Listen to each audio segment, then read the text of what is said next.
Morning, my good people. It's your girl, YITA, aka the daughter of Oshun, coming to you live and in color from the plantation this morning. And of course, I got my cereal that I put together every morning, my yogurt and apples and granola. That's my cereal. And my iced coffee. I heard noise. You know, we got ghosts at my job, but that was a motorcycle. So I started a video last night when I got out the tub just to give you guys an update on my health. I've been doing well. I've been getting a little bit more acclimated to the medication.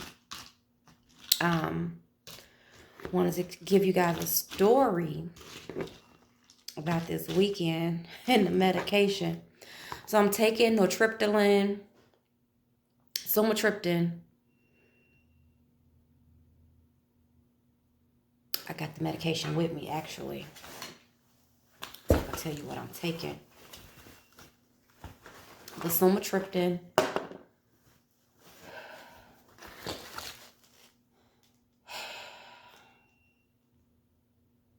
the nortriptyline, the naproxen for the inflammation, and the Topamax. So, of course, all of them together is like a bomb for sleep and have you feeling like you're like doped up all the time. So, here's a story.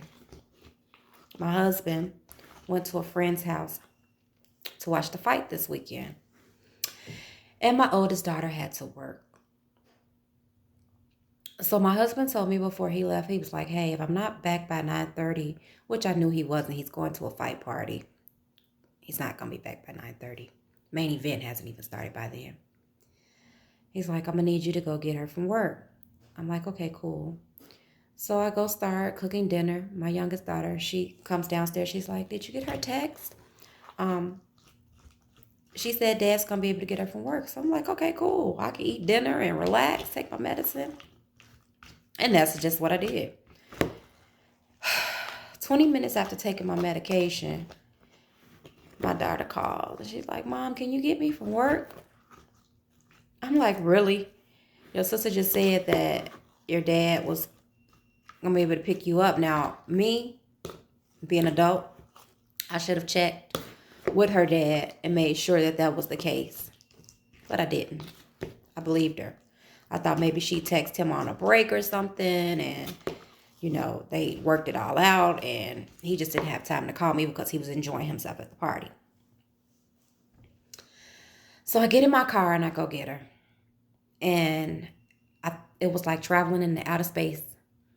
I felt like I was operating a plane or a spaceship. I was missing turns or just barely missing turns. I was driving so crazy.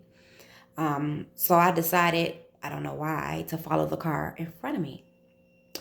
And because of that, I missed my daughter's job. I drove past it twice. And I kept like busting U-turns to try to get back to her job. So yeah, I drove past the job twice. And when I finally did get her, it was like I was the getaway driver in a bank robbery. I was like, get in. So she got in and she was on the phone with some friends. And I'm like, you got to get off the phone. And she's like, why? I was like, it's a distraction. And so she was like, what took you so long? And I'm explaining to her what happened. And then in the process of me trying to make it back to her, I'm at a red light and these two cars, they almost crashed in the back of me. So that made me even more paranoid. And I'm just praying all the way home. I get home and I'm trying to bag into the garage. And as I'm trying to bag into the garage, I'm just cutting the wheel. And I feel myself cutting it too much. And my daughter is looking and I'm looking at her face. And then something just told me to look back and I look over my shoulder. And yeah, if I would have continued reversing, I probably would have been in my dining room. I just stopped and laughed. So yeah, that was my story. I stopped, laughed, got it together for a minute, and just sat there until I gathered myself and I was able to bag into the garage and get in the house safely.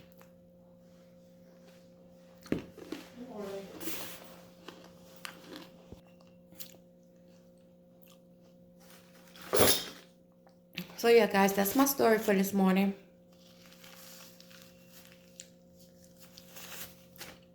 Don't drive while medicated.